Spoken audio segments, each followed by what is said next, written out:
views, and I would call him out for it. And I think her modding rooms with him, people did the guilt by association thing, and I'm not sure if that's fair, because if you were to ask her about her opinions, I don't think that she shared the same opinions that Sean Coleman had.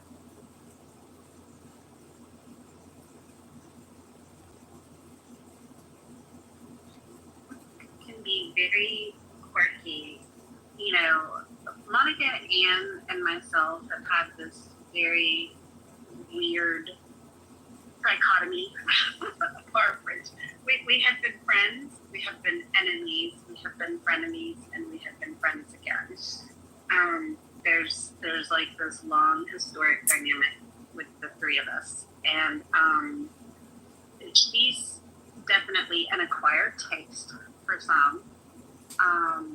She will argue until she's blue in the face. She thinks she's standing on a principle, and I mean, she and I have had these arguments where I'm just like, but Monica, do you just not see where this is not logical? And, no, I don't. Like, I agree with you. I do think she's incredibly intelligent because she reads a lot. I think that she does have an obsession with race discussions. Can I just say this? An appeal. I don't think it's an obsession with race discussions. I think she understands that race discussions create opportunities for a troll to trigger people that are overly sensitive. And I think that if there was another way to trigger people as a troll, she would do that. And so I don't think it's the fact that it's about the race. It's about those are the discussions where you find the overly sensitive people. Yeah. Yeah, maybe more recently as time has gone on, I could say that maybe she's kind of branched into that territory. But I really do think she has this obsession of feeling like nobody can make me feel white guilt. Why do I have to feel white guilt? And so I think there was like some kind of weird intrigue with this whole race thing for her. I mean, I'm like, Monica, why do we do this? Why do we do this time and time again? Because she sets herself up in these rooms, and there are times when, I mean, they just go feel on her. Like, I can't even sit and watch it. It just hurts me because you know her heart. I've had way too many personal conversations with Monica. If she was not like racist, I would know. I would absolutely know if she was racist. And it's just this weird hope that she's got that she just cannot seem to let go of. No, I think a more fair criticism of her would be, why would you want to troll people in a conversation about race if you're not a racist? Like, that's a fair question. And I don't even want to speculate, but I'll ask her that, because I agree that those are the types of rooms that she starts. Those are the types of rooms she gravitates towards, and she understands why people think she's a racist. I don't know. I've known actual racists, and I will here's the one common thing that I can tell you about the racists that I've met in my life. They don't hide the fact that they're racist. The racists that I've met, it's not that I don't believe that covert racism can exist, but if somebody is really a racist, they want to share. They want to share their opinion. They want to try to convince you that that they're right, and they're very unapologetic about it. I do see ways where people could be covertly racist. Like, if somebody was a hiring manager and didn't like particular people for some reason, I could see them being more covert about it. Or covert racism could pop up if you were the person that was like selling a home or renting a home. I think those are things where covert racism pops up. I don't think covert racism is a thing on social media, especially for trolls. I don't think that's a thing.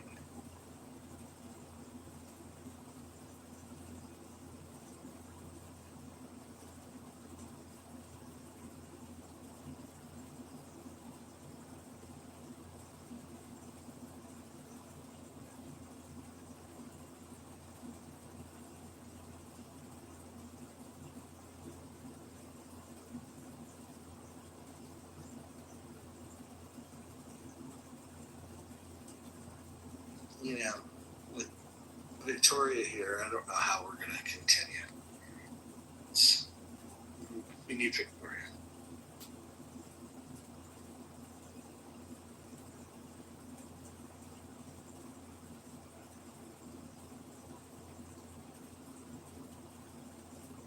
Do you guys see that there's somebody in Chillism that has an image of my PTR? They've taken it on.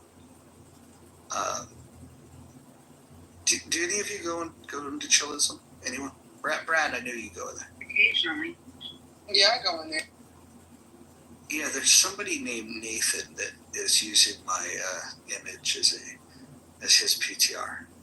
I think he got upset because he's got a crush on Monica, and he found out that Monica likes me more than she likes him. So I think now he's upset. Yeah, Chillism, that's his house. Wait a minute, I'm going into the...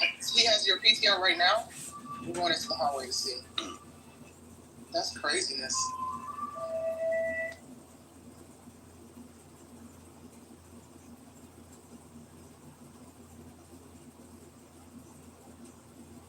Second, Roger, I was in the story. You were asking about Chillism. Jane, I don't see color. Wait, Roger, were you asking about Chillism? Because I was in a store for an outdoor store. I was looking for certain men. But you were asking about Nathan having your PTR? Yes. Yeah, it looks like you're emulated. I think he's a bit butthurt by you for calling out his room. And I was going to suggest to him today that if he felt that way, he should challenge you to a debate or have a discussion on the stage in one of the rooms. And he seems to think that he's got the better moderator picture. I don't know. He's got an ego a bit, but he's a good lad. He's a little troll. He trolls a lot too. So I think it would be fair. It'd be interesting to have a debate between the two of you. On what? What's the topic that he like? I've never heard him like. Philosophy seems to be his main crux. He's a clubhouse philosopher. That makes sense. In that room, there was a discussion about Hegel. Did I tell you guys this one? Stop me if you've heard this. Yes, I've heard it. Yeah, I was there with you. Okay. I won't repeat it then. Reader's Digest version, 2 people, 45 minutes, discussion about Hegel. Come to find out, neither of them had read Hegel. And this is in a room led by somebody that's interested in philosophy. It's a clown.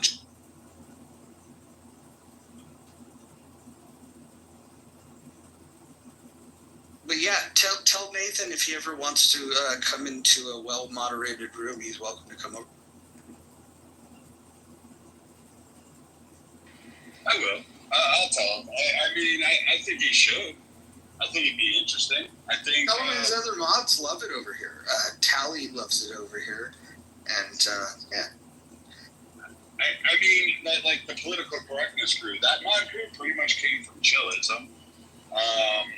Like Cora came from Chillism, so they had a good discussions. It's just, I'm going to be honest. Some of the people do not understand politics. They take Twitter headlines and they don't actually read beyond it. They try to fact check, but their sole reliance is on ChatGPT, which often is very wrong and doesn't dive into nuances, and which goes to a bigger problem with that. I wish people would actually read a little bit more and look up the references of ChatGPT that it's using. But they try to discuss politics, and it's literally a progressive shit show where they just scream and rant and rave like, oh, you want to deport all people of this country of a certain color, and it's like, no, that's not what anybody fucking wants. Nobody's ever stated that. And then you have to stand there and argue, and then you just hear all this like, well, Trump said this in 2008 or at some convention, and right now I think they're on with the Epstein. A lot of the people on the left are targeting the Epstein list and the Epstein case, and I find it fascinating because they act as if Trump wasn't a Democrat running around with all of the big Democratic DNC, and for every picture you find of Donald Trump, you see Epstein with a whole lot of big movers and shakers in there. And so, yeah, I'm pretty sure there's going to be pictures with Epstein and Trump on that list. There's probably some Republicans too, but I mean, I think you guys would have a good debate. A good topic would. Tell him to come over here. I don't remember him. I don't remember him ever coming into healthy debates. I don't remember him being in any of the rooms that I frequent. And not that I don't travel too far around this app because I find most of the people hard to listen to. But I didn't even know that he existed until a couple days ago. And now his way of trying to become relevant is he wants to utilize my PTR. I would say it's flattery, and it'll get him nowhere. I mean, again, he's not going to have that room's a bit of a shit show 90% of the time. It does. There are people in there. Huey is a good Dewey and Huey are I know it sounds like a Disney character, but these are two individuals.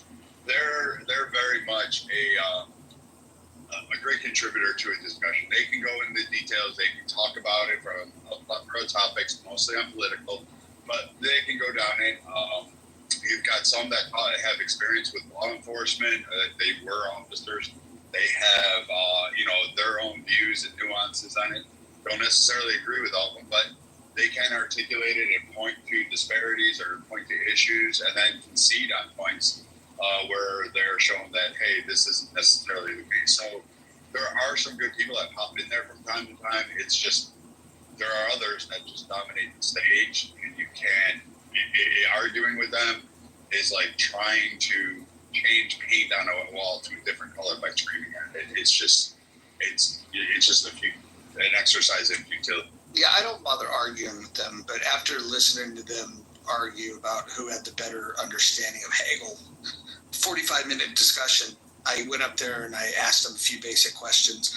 It was clear that they had never read. So then I asked them, and the only thing I give them credit for is they both acknowledged, and this was Ike and Concrete, they both acknowledged that they had never read Hegel. And so then, as you can imagine, I, kicked their ass a little bit over that, did some gloating and grandstanding, the shtick, right? You can imagine, don't even have to listen to it to know how that conversation went. But the more interesting part of it was afterwards, their excuse, oh, hey, Monica, darling, let me get you up here. Hold on. Let me send you an invite. This is my friend. All right, hold on. Let me get you the mod badge, queen. Here you go. Okay. Let's see. The more interesting part of it that I thought was fascinating was afterwards the discussion that they had about how you don't need to read something to understand it, and that because they had listened to a podcast or read some third-party analysis of it, that was sufficient to understand the subject matter. Which, before I even asked them if they had read it, I was listening to them, and it became clear to me because they kept repeating themselves, they knew books and they knew chapter titles, but they had no content. And so when I just got up and inquired about a few things, it was that just poked holes, deflated the little thing. And, they acknowledged they never read it, but they would still argue. If they were here right now, they would say that I'm stupid because I'm saying that they can't get a good understanding of Hegel, despite the fact that they haven't read it. It's the fucking craziest thing. If somebody came to you and started lecturing to you about the Bible, and then you said, hey, let's turn to chapter blah blah blah, and then you found out that they never opened the book and they've only maybe they went and listened to John Hagee, right? All of a sudden that makes them an expert on the Bible. Same shit. It's just fucking weird. Anyways, Monica, how you doing? I'm good. How's everybody doing? We're doing very good. There was some Monica hate earlier, and I squashed all of it. No, not Monica. I put my broad shield in front of you. It's the typical stuff.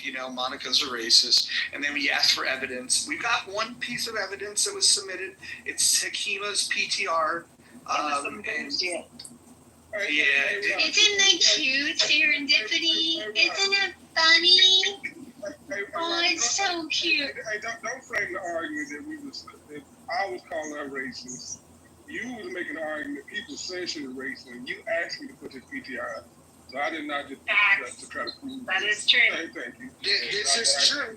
This is true, but that's because Monica was not here, and you and JB were doing the thing where you guys make it sound like Monica somebody she's not. All I said, I said that she is the most misunderstood person on the app, and the thing that you guys misunderstand is that while she's a troll, she is not a racist, and you have no evidence of that. And the other thing you guys leave out is that she's incredibly well-read, incredibly articulate. She's got a great memory, and she's got fast recall of her memory. Like, Monica is a gift to this app. I just don't understand that. Like herpes is a gift to fucking mankind. There we go. Is that what you're trying to say? Thank you, Brad, for helping me control my ego. I'm so grateful. And that voice. Hold on. If we were going to have a contest, who's got the sexiest voice on all of Clubhouse, Monica wins hands down. We don't even. You need to get out more in the world, son. I like Kelly's voice better. As you should. Well, look at this. We've got Serendipity, Monica, my girl, and then we have Anne. This is the trifecta of grace, class, and beauty. You should have just stopped at Serendipity. Hey. I'm crying. And this is Truce with Brad. I love and hold on, before you call your truce with Brad, I want to just warn you that this is a Monica appreciation room. Are you comfortable? Yeah, completely fine. Gonna add a Kelly to your list. Can you say something nice about Monica? Can you say something nice about Monica? Yeah? Yeah, Monica's very intelligent. There you go. Monica, can you say something nice about Anne? She perseveres. Okay. All right. Okay, Anne, go ahead. Make your amends. Well, you and Kelly are the best at, squashing beefs between people, so I'm going to let you guys take the lead. Well, hold on. Hold on. You want me to change the title to Anne and KK reconcile? I could change the title. Wait, why would you do something like that? That would be a lot. You don't want to apologize, sir?